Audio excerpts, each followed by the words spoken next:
معانا مجموعتين، المجموعة الأولى الحجر الأصفر، المجموعة التانية الحجر الأحمر. حط لايك واكتب في الكومنتات أنوي أن أستقبل الطاقة. ليه حبيبك مرجعش؟ يلا نشوف اللي اختار الحجر الأصفر. ليه حبيبك مرجعش لحد دلوقتي؟ هنبدأ بتحليل طاقتك يا اللي اخترت الحجر الأصفر. طاقتك ايه في الوقت الحالي؟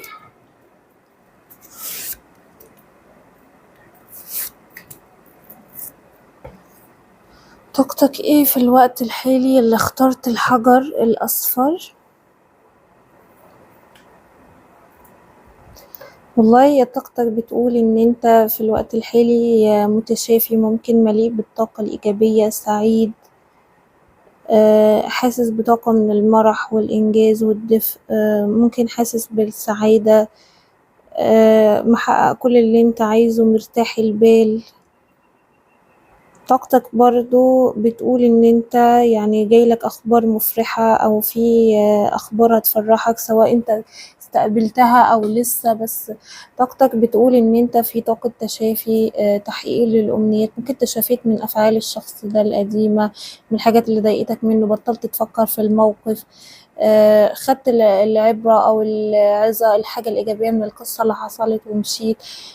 طاقتك بتقول ان انت مستقر في الوقت الحالي، سعيد، مرتاح، ممكن منتظر، انت مستقر ممكن ماديا او نفسيا، بس لسه على ارض الواقع الاستقرار الحقيقي لسه في طاقة انتظار ليه. ممكن اخبار تخص الارتباط او حاجة زي كده. طاقتك ممكن برضو عندك بهجة، عندك نشاط، عايز تعمل تغيير ايجابي في حياتك. خلينا نشوف طاقة حبيبك اللي اختار الحجر الاصفر. طاقة حبيبك ايه في الوقت الحالي اللي اختار الحجر الاصفر؟ طاقة حبيبك ايه في الوقت الحالي اللي اختار الحجر الأصفر؟ طاقة حبيبك ايه في الوقت الحالي؟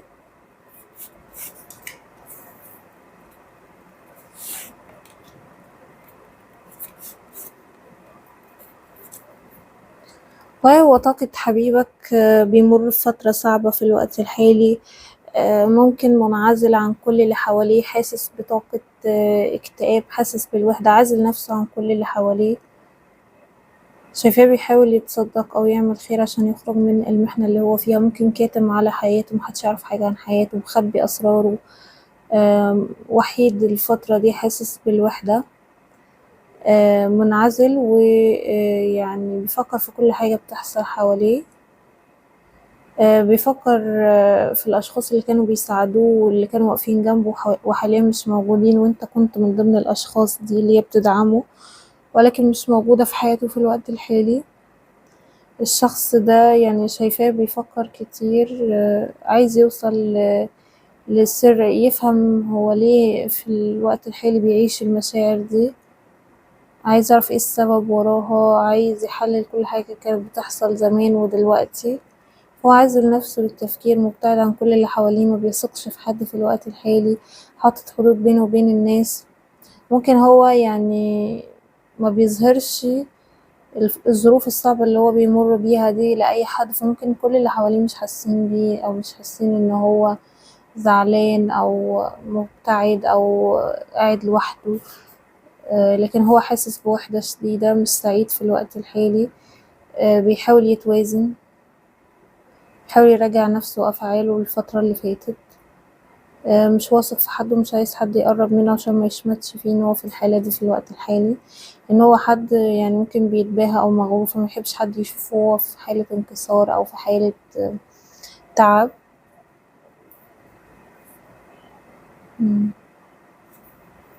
طيب خليني اشوف مشاعر الشخص ده اتجاهك اللي اختار الحجر الاصفر. مشاعر اتجاهك، هل الشخص ده بيحبك؟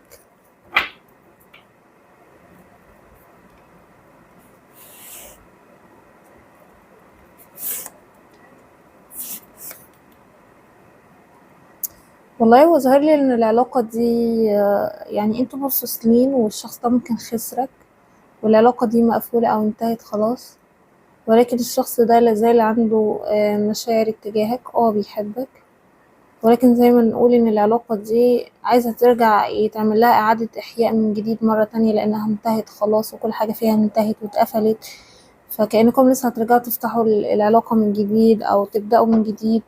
لازم يعمل تغيير وبيعبرلك عن مشاعره ويرجع يفتح، لأن انتوا مفترقين بقالكم فترة طويلة يعني. الشخص ده حاسس إن هو خسرك وحاسس إن انت يعني نهيت العلاقة دي تماما وإنك مش عايز ترجعله. الشخص ده لسه عنده أمل إنك ترجع تتعاطف معاه تاني، تحبه مرة تانية، ترجعله مرة تانية، تقبل بحبه ليك مرة تانية.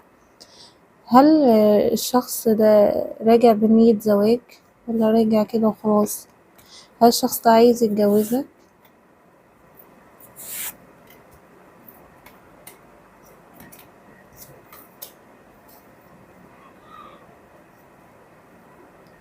والله أنا شايفة إن هو راجع يعني بيفكر بذكاء وعايز يعني يبقى مسؤول اتجاه العلاقة. شايفاه يعني عايز يقدم تضحية، ولكن ممكن في عقبة في العلاقة دي. ايه هي العقبة دي؟ العقبة هي انفصالكم، وهي تجاهلك ليه في الوقت الحالي. انت اتغيرت، ما بقيتش بتاع زمان، ما بقيتش عايزه، شايف نفسك عليه، اديتله بالظهر، منفصلين، العلاقة ما بينكم متدمرة تماما. فإعادة إحياء العلاقة أو بناء كل حاجة تاني من الصفر بعد ما اتدمرت، هي دي المشكلة أو العقبة. الشخص ده عايز يتجوزك، عايز يتجوزك، يعني بيخطط إن هو يتحمل مسؤولية العلاقة المرة دي، يكون مسؤول، عايز معاك استقرار. طيب ايه ليه الشخص ده مرجعش لحد دلوقتي اللي اختار الحجر الأصفر؟ ليه حبيبك مرجعش لحد دلوقتي؟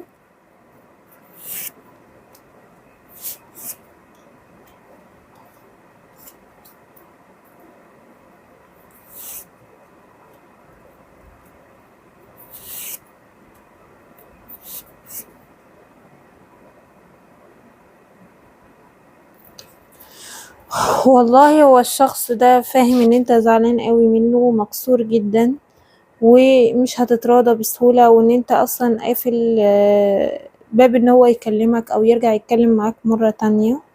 الشخص ده ليه مكلمكش او ليه مرجعش لحد دلوقتي؟ الشخص ده بيشتغل على نفسه، عايز يرجع لك بعرض، وهو بيبذل مجهود على نفسه وعلى مستقبله، علشان لما يجيلك ما يجيلكش كده وخلاص، يجيلك بعرض.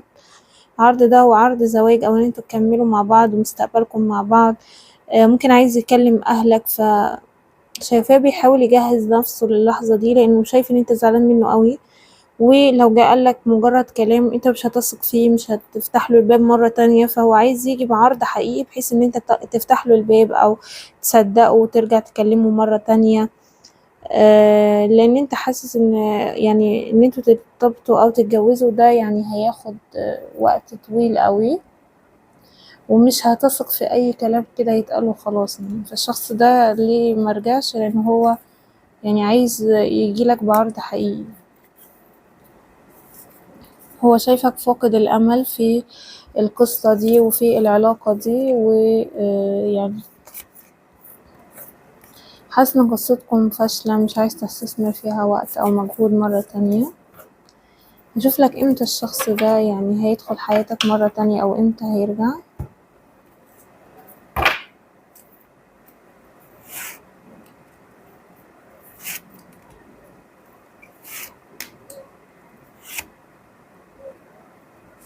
فانت حاسس ان العلاقة كده انتهت خلاص، انت مش مصدق اصلا ان الشخص ده ممكن يجيلك، لان انتوا بقالكم فترة طويلة منفصلين، وانت اصلا مش مقتنع ان الشخص ده ممكن يكون بيحبك او لسه عنده مشاعر تجاهك. ممكن مش مصدق اصلا الكلام اللي اتقال او قراءتي اصلا مش مقتنع بيها، مش مقتنع ان الشخص ده بيحبك او عايزك، لان بقالك فترة ممكن معمول لك بلوك او العلاقة دي منتهية. فإعادة فتح العلاقة دي مش هتبقى حاجة سهلة يعني، زي ما قلت ممكن العلاقة تحس إن هي انتهت وترجعوا تفتحوا صفحة من جديد يعني. امتى الشخص ده يعني ممكن يكلمك؟ انا شايفة هيكون خلال شهرين او في نهاية السنة دي، ممكن يكون في شهر 12 للبعض، لان الشخص ده هياخد وقت عقبال ما يتكلم. مم.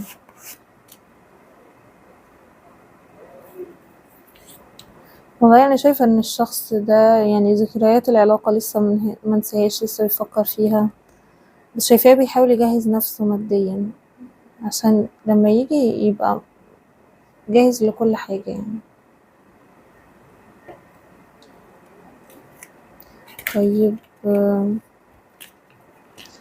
ناخد رسايل من الشخص ده. رسايل من حبيبك عايز يقولك ايه؟ رسايل منه.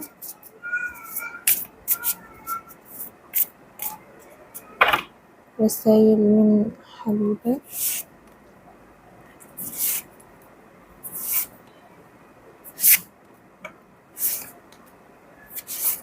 والله انت قلقان جدا وحاسس ان الشخص ده كان طمعان فيك، وان انت خلاص عندك معرفة في الوقت الحالي، وحاسس ان الشخص ده كان بيستغلك او كان يعني محبكش، بس يقولك القدر هيجمعك في فاونديشن، تأسيس للعلاقة دي بينك وبين الشخص ده من جديد، هتأسسوا العلاقة مع بعض على أسس متينة. القدر هيجمعكم مع بعض مرة تانية. حاول تتعلم من أخطائك في العلاقة في الماضي، إن أنت كنت حد بتقدم كتير أوي لحد ما الشخص اللي قدامك اعتمد عليك، مبقاش بيقدم أي حاجة واعتمد إن أنت اللي بتقدم كل حاجة عاطفيا، فده عمل مشكلة في العلاقة. أنت قلقان ومفكر إن الشخص ده يعني كان كل غرضه هو استغلالك أو إن هو يأذيك. شايفاك في الوقت الحالي بقى عندك معرفة وخبرة كتير، شايفاك ممكن تفكر إنك ترجع للشخص ده بس عشان تنتقم منه يعني. أنت بتقول الأيام اللي شفتها سعيدة في العلاقة دي كانت أقل بكتير من الأيام اللي الشخص ده خلاني فيها مليء بمشاعر الغضب وإن أنا عايزة أنتقم منه أو متضايق منه. فالأيام اللي عشتها معاه سعيدة كانت قليلة بكتير من الأيام اللي كان هو فيها يعني بيساعدك أو بتضحك فيها معاه من قلبك.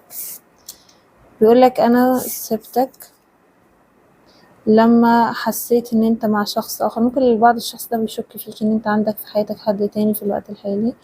بيقولك اكتشاف الحقيقة دي صدمني، انا سبتك قبل ما انت اللي تسيبني الاول.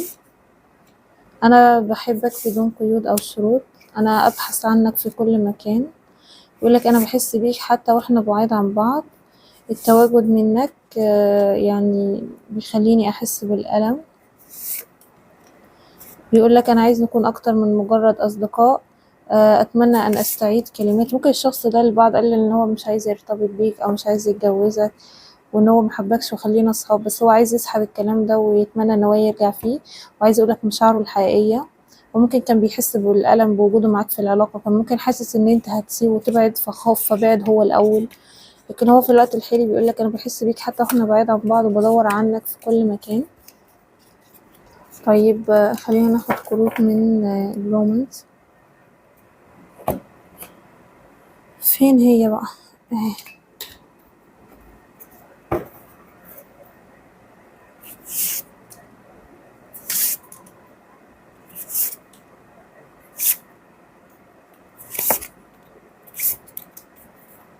والله انت في الوقت الحالي جايلك كارت انفصال، ممكن تكونوا منفصلين، تحرر من حبيبك السابق، مصالحة، شخص من الماضي جاي يصالحك، انت تستحق الحب. بص لما انت عرفت ان انت تستحق الحب حطيت نفسك رقم واحد وما سمحتش لحد ان هو يستغلك وحافظت على طاقتك، الشخص ده يعني جايلك، ده حبيب سابق ومن الماضي وجاي يصالحك.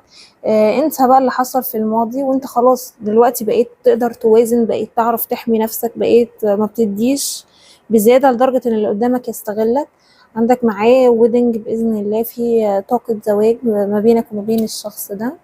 خلينا كده ناخد برضو كروت من كروت الأنجل، خلينا كده نشوف هيقولوا لك ايه. تواصل بوضوح، نعم في تواصل وهتتكلم انت والشخص ده وهيوضح لك كل حاجة، خليك واثق في ده. اتخذ إجراء وابحث عن علامة، لا تتوقف. بيقولك انت ماشي على المسار الصح متوقفش، خلي عندك ثقة وإيمان في تواصل بينك وبين الشخص ده. لو انت بتسأل هنرجع أو لأ، في طاقة رجوع، حتى لو انت حاسس ان ده حاجة لا تصدق يعني. نعم مرة تانية في رجوع.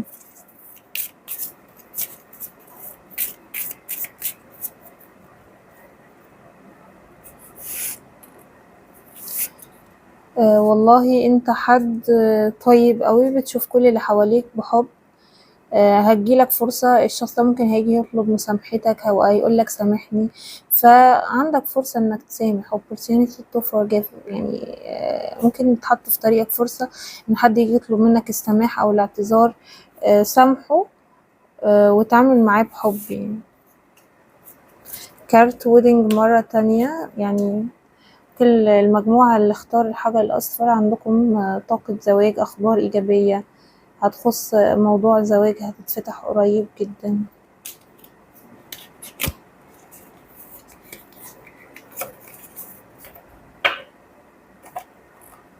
طيب ما ننساش نكتب في الكومنتات انوي ان استقبل الطاقة عشان القراءة تنطبق معاكم. حط لايك، لو مش عامل اشتراك تعمل اشتراك. يلا كده نشوف اللي اختار الحجر الأحمر. هنشوف ليه حبيبك مرجعش. أول حاجة هنبدأ بطاقتك، متنساش تكتب في الكومنتات انوي ان استقبل الطاقة، تحط لايك وتعمل اشتراك. يلا خلينا كده نشوف ليه الشخص ده مرجعش، وانا بفنط كده تعمل الاشتراك واللايك كومنت الجميل. خلينا كده نشوف طاقتك يلي اخترت الحجر الأحمر. طاقتك ايه؟ طاقتك ايه في الوقت الحالي؟ نختار الحجر الأحمر.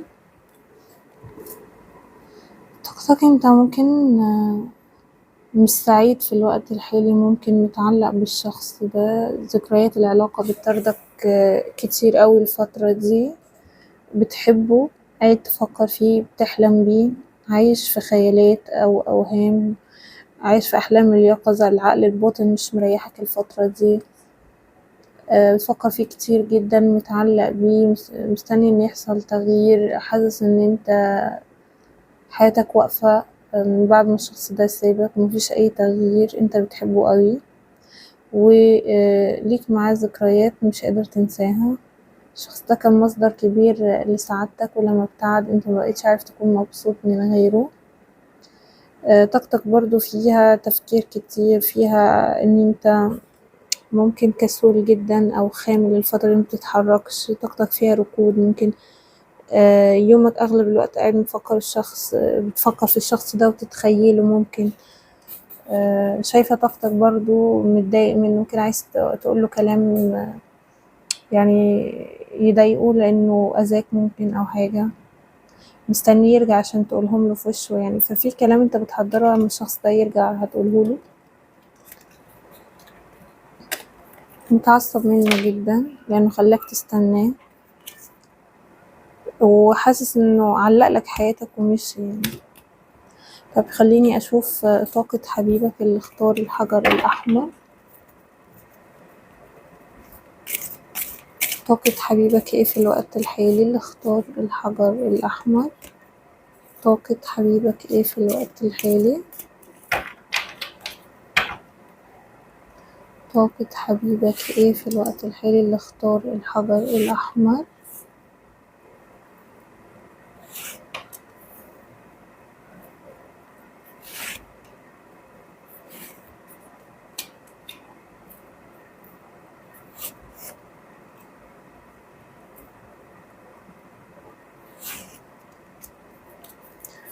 والله طاقة حبيبك غريبة اوي، رغم ان هو اللي ممكن انفصل عنك بشكل مفاجئ او هو اللي بوظ العلاقة، لان الشخص ده شايفاه بيحبك جدا. الشخص ده في الوقت الحالي برضه هو كمان حاسس بطاقة حنين واشتياق، مفتقدك جدا، برضه بيقعد يفكر فيك كتير. ممكن هو اللي ابتعد او انسحب لانه عايز ياخد بريك، عايز فترة للاستشفاء، عايز فترة ينسحب فيها ويقعد يفكر شوية. ممكن حاسس بازدواجية ما بين قلبه وعقله، ممكن عقله بيقوله ابعد عن العلاقة دي، قلبه مرتبط بالعلاقة دي جدا، حاسس بمشاعر حب قوية. الشخص ده يعني ممكن حاسس ان عطائه معاك مكانش متوازن، وان انت قدمت كتير قوي في العلاقة دي اكتر منه. وعشان كده هو بيحبك، بيحس ان انت عندك طاقة من الرومانسية والعطاء، شايف ان في كيميا قوية بينك وبينه. ممكن الشخص ده كان بيتصرف معاك بأنانية شديدة، كان يعني بيكتم مشاعره أو مش عايز يقولك ان هو بيحبك، كان محتفظ بمشاعره لنفسه، ممكن مكانش بيرضى يعبرلك عن مشاعره، ممكن هو ده اللي عمل مشاكل في العلاقة. طيب خليني أشوف ليه الشخص ده مرجعش.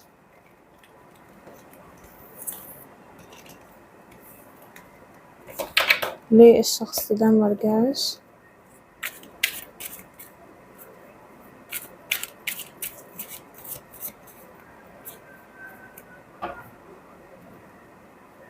ليه الشخص ده مرجعش؟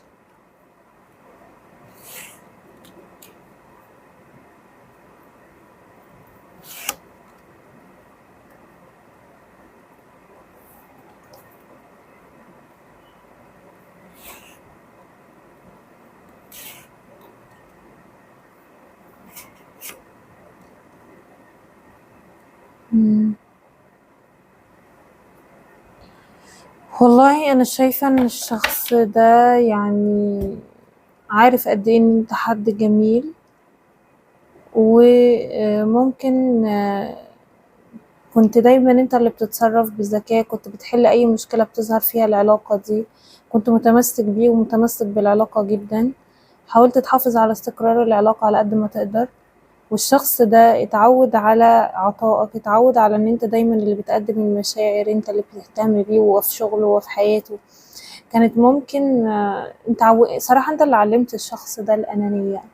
كان طول الوقت في بداية العلاقة كانت العلاقة متصبة حواليه وحوالين شغله واهتماماته، كنت انت تسأل عليه وهو في الشغل، تهتم بيه، تشوف يومه ماشي ازاي، تعتني بيه. كانت العلاقة حرفيا قايمة على الاعتناء بالشخص ده وبس. فلما جيت انت طاقتك خلصت ومعندكش حاجة تقدمها، أصبحت كتوم، اتغيرت على الشخص ده، فطلبت منه انه يقدم بقى خلاص. يعني انت كل اللي عندك خلص، فعايز منه حاجة يعني يقدمها لك، تحسسك ان عطائك مراحش على الأرض، وانه الشخص ده بيحبك زي ما انت كمان بتحبه. ولكن الغريبة ان الشخص ده يعني كان خلاص اتعود على الأنانية، واتعود ان هو ما يقدمش حاجة في العلاقة، اتعود ان يعني يدور على سعادته هو وبس. فهو مفكر ان انت اللي اتغيرت، انت اللي بقيت كتوم اكتر، انت اللي مبقتش عايز تدي، انت اللي اتغيرت عليه. مش شايف خالص انانيته، مش شايف ان هو يعني بيتعامل مع العلاقة بناء على مصالحه ورغباته الشخصية. عايزك انت اللي تقدم زي كل مرة، زي ما هو متعود. جايب الغلط عليك ان انت اللي اتغيرت مش هو. ايه كمان مخلي الشخص ده مرجعش لحد دلوقتي؟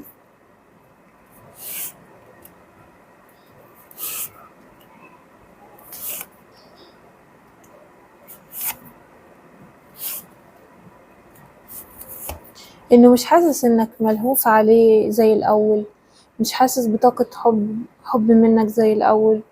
انت زمان كنت بتقعد تمجد فيه، تعظم فيه، تشكر فيه، تعلي في الانا والايجو بتاعه زيادة عن اللزوم، تحسسه برجولته، تحسسه ان هو يعني عظيم ومش عارف ايه.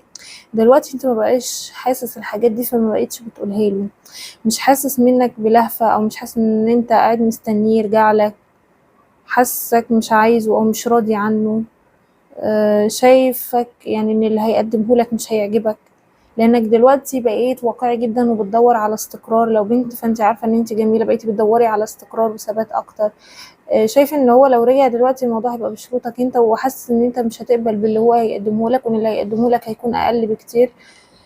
حاسس ان انت ما بقيتش منجذب ليه زي الاول، ما بقيتش عايزه زي الاول، مش حاسس اللهفة في عينيك والشوق لاي كلمة بيعملها زي زمان. انت زمان كان قلبك حرفيا وكل حاجة مشدودة للشخص، هو مش حاسس ده منك في الوقت الحالي. طيب هنشوف هيرجع وامتى. هيرجع وامتى اللي اختار الحجر الاحمر؟ هل حبيبك هيرجع؟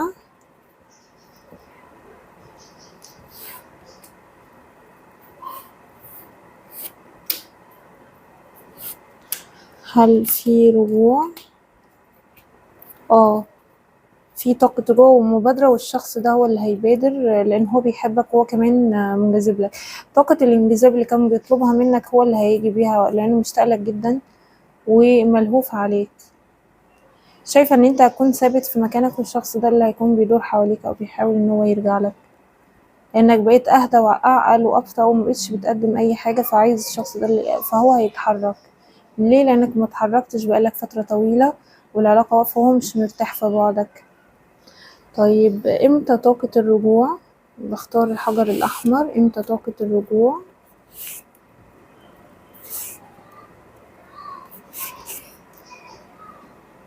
والله هو ممكن الشخص ده مشغول او طبيعته دايما بيبقى مشغول في شغله، مبيعرفش يوازن ما بين شغله وما بين حياته. للبعض الاخر الشخص ده ممكن يكون عنده طرف تالت وانت عارف كده، او هو متزوج وشايل مسؤولية، اوريدي الوقت الباقي في يومه مش كبير. بس هو دايما كان بيحب اهتمامك بيه وهو في شغله وهو بيأدي شغله، وانت كنت بتهتم بيه جدا. مفتقد الاهتمام ده، ان حد يرعاه يسأل عليه يدور عليه.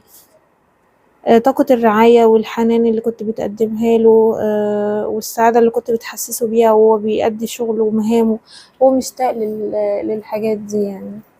امتى طاقة الرجوع؟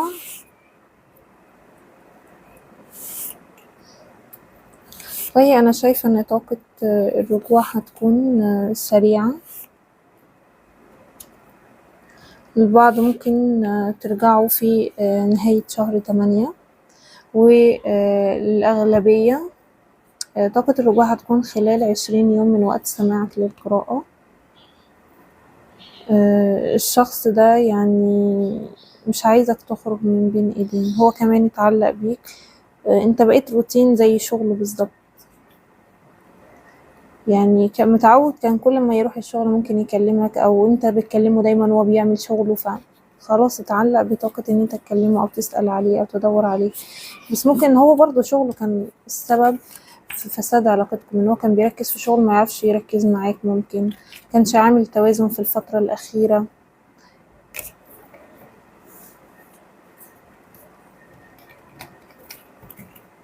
كانش فيه مرونة ان هو يتقبل العلاقة، كان فيه ملل فبعد.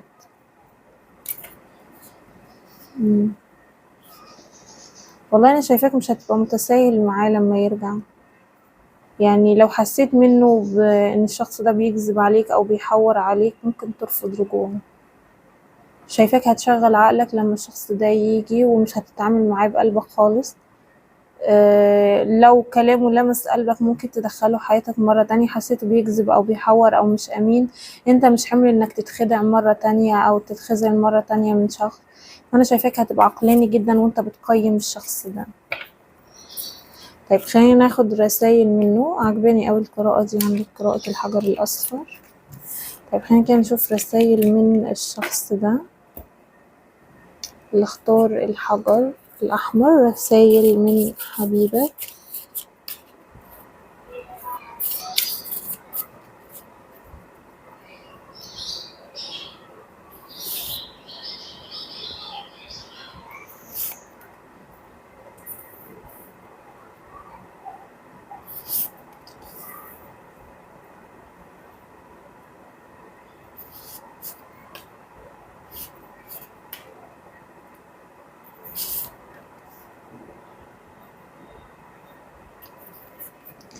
رسايلك هنا بتقول ايه؟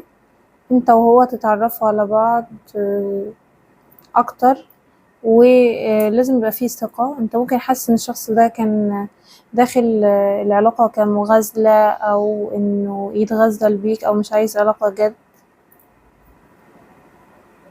عموما انا شايفة اللي اختار الحجر الاحمر انت ممكن عندك خطوبة، في حب جديد، في برضو شغف.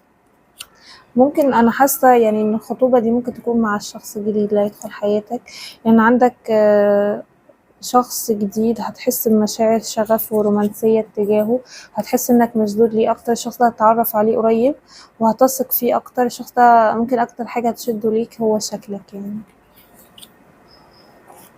ممكن تحسه في البداية ان هو جاي عكسك او حاجة، بس لا، الشخص ده هيكون ناوي على خطوبة، وده حب جديد يعني، حد انت تتعرف عليه قريب. كن حذر، تحسين للصحة. ممكن يعني طول الوقت انت كان الشخص اللي فات كان بيكذب عليك، فخلاك طول الوقت مشغل عقلك لدرجة ان انت اعصابك اتوترت، وجهازك العصبي بيبقى على طول تفكير مفرط، قلق كتير، توتر. فبيقول لك حاول تحسن صحتك، واهتم بجهازك العصبي، ان انت طول الوقت قاعد تفكر الشخص ده كان قصده ايه بالكلام ده، هل هو خير او شر، بيخطط لايه، فالشخص ده تعبك. فعندك تحسين في الصحة لو انت يعني كنت قلقان او متوتر. يعني بيقولوا لك لا، لو انت كنت بتسأل مثلا هل الشخص ده يعني هيتغير او حاجة، فممكن على الاغلب بيقولوا لك لا، يعني كن حذر. وعموما في التوقيت المثالي، خلال لو انت بتسأل مثلا امتى الشخص الجديد ده هتعرف عليه، فخلال الاسابيع القليلة القادمة في التوقيت المثالي. يعني انا شايفة ان الموضوع هيكون ممكن رينج شهور، وهتعرف على شخص جديد في الوقت المثالي. ممكن للبعض هيكون على بداية السنة، أو خلال شهرين من وقت سماعك للقراءة. الشخص الجديد عندك كارت الأحمر ده كارت البدايات عموما، يعني في بداية أو حدث هيكون مفاجئ ليك وغير متوقع، ومش انت هتكون مش بترتب ليه أصلا، لأنك مش بتدور على حاجة في الوقت الحالي. فالشخص ده ممكن تصادفه في ازدحام، أو وانت معدي بتعمل حاجة في مكان فيه زحمة، في طابور مثلا أو حاجة، زحمة مرور، حاجة زي كده، ممكن تتعرف على شخص جديد، مش تبقى انت مخطط للموضوع ده يعني. ايه تاني ممكن ناخد؟ خدنا من ده ممكن ناخد فين كروت الرسايل اهي. رسايل من الشخص اللي في بالك، يقولك انا منتظر اشارة منك عشان ارجع، اتمنى انك تسامحني في يوم من الايام، احنا هنكون مع بعض مرة تانية، انا عارف ان انا افسدت كل حاجة، يعني انت كنت بتسعدني ومتخلينيش افكر في الام ومشاكل يومي، انا حاسس انك سبتني ومشيت، انا عايزه اسحب الكلام اللي انا قلته، انا عارف ان ده كان غلطي وان انا القيت اللوم عليك. طيب خلينا ناخد رسايل. بيقول لك اللي ظاهر في حياتك كمشكلة أو كعقبة أنت مش قادر تبلعها ومش مرتاح في وجودها، وصحتك اتأثرت من وراها، هي في الآخر استجابة لدعواتك بأفضل طريقة ممكنة. فممكن مثلا أنت كنت بتدعي ربنا إنك ترتبط بالشخص ده أو تتجوزه عموما هو بعينه، فممكن ربنا مش شايف ان الخير يكون في الشخص ده، او عمل لك مشكلة في علاقتك بالشخص ده عشان يخليك تلتقي بشخص جديد افضل ليك طاقيا، هتحس بطاقة شغف وانجذاب قوي اتجاهه، هيكون في ما بينكم خطوبة او استقرار، فتبقى علاقة مبنية على اساس متين. فاللي انت شايفه كمشكلة او عقبة هو ممكن استجابة لدعواتك بافضل طريقة ممكنة، دي رسالة الملائكة تجاهك. شايفة كمان الملائكة بيقولك ان هم بيعتنوا بيك من وانت طفل صغير، فما تقلقش، وانت في حفظ الله وفي رعايته، دايما هيفضلوا يهتموا بيك ويرشدوك للطريق الصح. حاول تتطهر من المشاعر السلبية او الافكار اللي بتأذيك.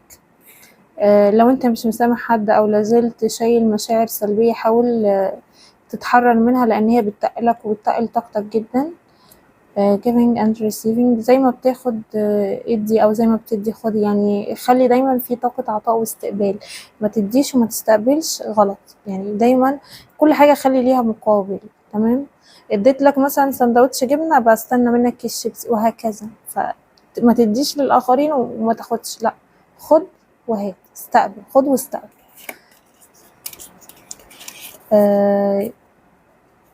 هات واستقبل، صح. متنساش نحط لايك ونكتب فيه الكومنتات، انوي ان استقبل الطاقة. باي.